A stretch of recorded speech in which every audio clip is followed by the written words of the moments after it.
I'm going to walk you through the LifeSpan Fitness Underdesk Treadmill the way I would if I were actually trying to decide whether it belongs in my own home office. The goal here isn't to hype a product that looks good on a photo. It's to give you the kind of practical insight that helps you judge real value, everyday use, and whether it truly fits the way you work and move. Link is in the description if you want to check the product details on Amazon. First, let's talk about the hesitation that comes up for most people when a treadmill pops up on a desk-bound shopping list.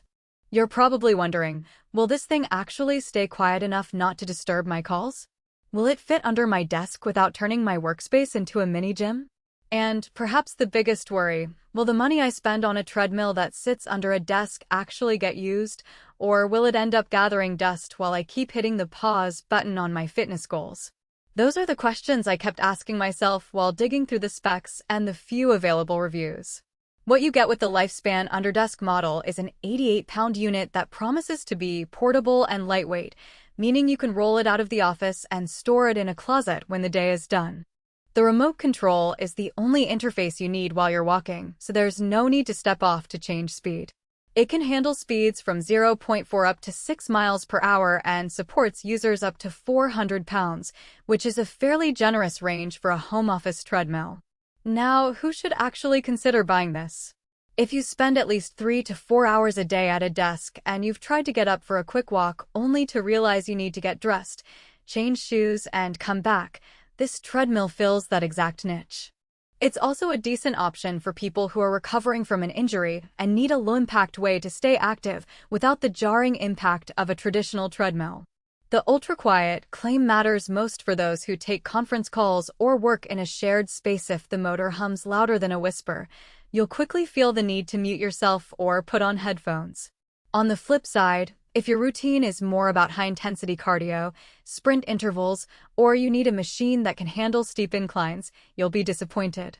The speed cap at 6 miles per hour is fine for walking and a light jog, but it won't satisfy anyone looking to push a serious running pace.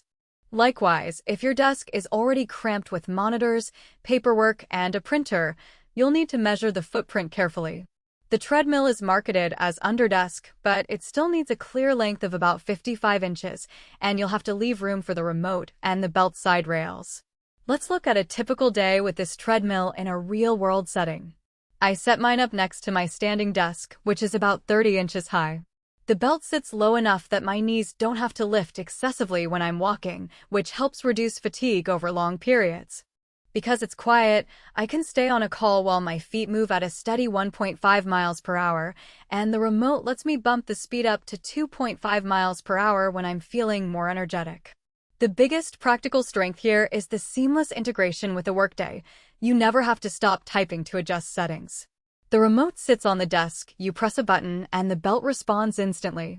One hidden trade-off shows up when you try to store the unit. At 88 pounds, it's definitely lighter than a full-size treadmill, but it's not something you can lift with one hand. If you live in a small apartment and plan to tuck it away after work, you'll need a dolly or a sturdy set of wheels to maneuver it. The manufacturer includes small transport wheels, which work well on carpet, but can be a little sticky on hardwood. That's a practical weakness you might not think about until you try to move it. Another nuance is the belt surface. The pad feels smooth enough for short walks, but after an hour or two the surface can develop a slight give, meaning your foot sinks a bit more than you might like.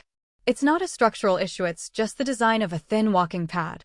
If you have a habit of walking with heavy shoes or you like a more solid feel underfoot, you may find yourself swapping to a softer shoe or using a lightweight sneaker to compensate.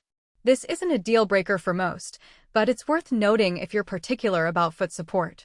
Battery life isn't a factor because the treadmill plugs into a standard outlet, but you do need to keep the power cord tidy. The cord is long enough to reach a wall socket from most desk positions, yet short enough that it can become a tripping hazard if you're not careful. A simple cable,